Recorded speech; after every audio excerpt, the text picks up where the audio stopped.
Coucou, c'est Caro.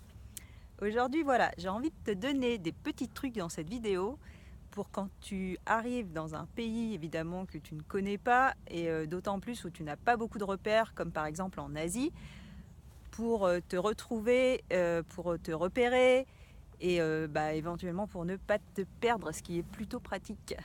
Donc, moi, j'ai mis en place en fait au cours de mes voyages différentes petites astuces qui sont vraiment toutes bêtes, mais auxquelles on ne pense pas forcément toujours. La première, souvent, je fais un post-it sur lequel j'écris l'adresse où je veux me rendre. Soit je l'écris en anglais, soit j'utilise Google Translate et je la note dans la langue du pays. Soit par exemple au Japon, comme j'étais hébergée chez des hôtes que j'avais trouvé sur Couchsurfing et qui m'hébergeaient donc chez eux, je leur faisais noter à chaque fois en japonais les lieux auxquels je voulais me rendre. Parce qu'en fait, quand tu montres à un japonais une indication en japonais, tu as beaucoup plus de chances qu'il t'aide pour te diriger que si tu arrives même en anglais. Parce qu'au Japon, c'est comme en France, c'est pas les rois de l'anglais. Donc ça, c'est une des premières choses. Le post-it, c'est vraiment super utile. Et puis même si tu parles anglais mais que tu as un accent à tirer au couteau, je t'assure que d'avoir écrit sur son post-it et de pouvoir montrer au chauffeur de taxi, au chauffeur de bus ta destination, ça t'aide beaucoup. Ça te permet très vite d'avoir des gens qui vont te venir en aide sans se dire ah je la comprends pas, parce que souvent quand tu as un accent pas terrible, les gens sont rebutés par cet accent, ils voient que ça va être difficile la communication, alors que si tu montres un papier, tout de suite les gens vont être plus à même à te répondre. Donc ça, c'est une première chose, le post-it, et franchement c'est top. Moi je pars jamais nulle part sans mon post-it, et puis c'est bien mieux que de montrer son téléphone portable, parce que quand tu es dans un taxi au Pérou, tu n'as pas envie de sortir ton portable pour montrer au chauffeur de taxi. Donc ça, c'est vraiment un truc que je te conseille de faire. La deuxième chose que je peux te conseiller pour ne pas te perdre, et ça m'est clairement arrivé, j'étais encore une fois en couchsurfing à Hong Kong, en dehors de la ville d'Hong Kong, donc il fallait que je prenne un bus, c'était hyper long pour rentrer chez mon hôte, et en fait c'était même plusieurs bus, et puis après en fait le bus me laissait dans un endroit un petit peu excentré de l'endroit où il y avait tous les immeubles, et donc je devais marcher, et ensuite au milieu des immeubles c'était un capharnaüm, les rues on n'y voyait rien, il y avait plein de voitures dans tous les sens, il y avait tout un tas de choses, c'était en fait complètement obstrué l'espace, et j'avais vraiment du mal à me repérer dans tous ces immeubles, dans toutes ces portes qui se ressemblaient. Je me retrouvais absolument pas. Bon, j'ai pas de sens de l'orientation. Et je me suis donc perdue 2 fois, 2 jours de suite. Une fois même où mon hôte a fini par appeler la police pour savoir s'il m'était arrivé quelque chose. Parce qu'évidemment, je voyage aussi sans téléphone. Donc ça, c'est une autre chose. On en parlera une autre fois. Et donc, j'ai eu beaucoup de mal à retrouver mon chemin pour rentrer chez lui. Je suis rentrée dans la nuit.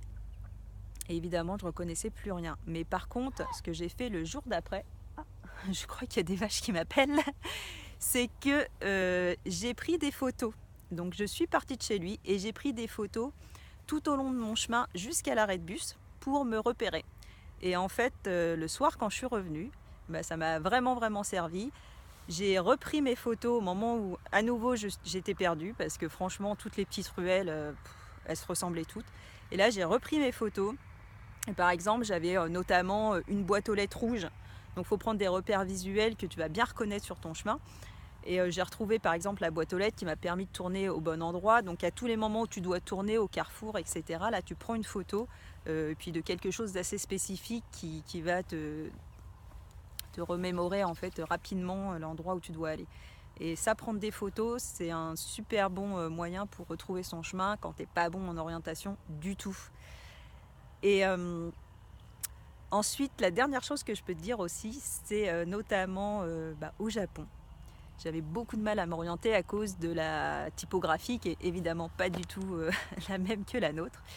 Et moi, mon moyen de me repérer, évidemment, je n'ai pas cherché à prendre les noms, mais quand j'étais dans le bus, par exemple, je repérais le nom de l'arrêt où je voulais aller en fait sur ma carte, et j'associais tous les symboles à des dessins. Donc par exemple, la première fois que j'ai dû me rendre à une adresse notamment d'un lieu inconnu, puisqu'encore une fois j'allais dormir chez quelqu'un que je ne connaissais pas, j'ai ce jour-là repéré qu'il y avait 5 éléments dans son adresse, donc j'avais retenu 5 dessins, et j'avais donné à chaque dessin un symbole qui m'inspirait. Par exemple, le premier me faisait penser à une fenêtre, le deuxième à un sapin, le troisième pour moi c'était un couple, etc. Donc je cherchais mes 5 symboles, fenêtre, sapin, couple. Et quand j'ai vu ça apparaître en haut du bus, j'ai quand même demandé à quelqu'un la confirmation et je suis descendue rapide. Donc ça c'était aussi un petit moyen pour se repérer, notamment au Japon ou parfois en Asie où tu n'as pas tout décrit en anglais. Voilà, bah écoute, j'espère que cette vidéo te sera utile. Je te conseille vraiment de le mettre en œuvre quand tu voyages. Franchement, le post-it, au moins celui-là, il faut vraiment que tu le fasses parce que ça sert vachement. Voilà, bah écoute, je te souhaite une bonne soirée. Je te dis à demain. Moi, le soleil se couche en face de moi. J'ai les vaches dans le dos qui tout à l'heure étaient toutes folles, mais là qui sont carrément calmées. Et tu peux bien sûr liker la vidéo, t'abonner à la page et me retrouver sur le blog si tu veux lire quelques-unes de mes aventures.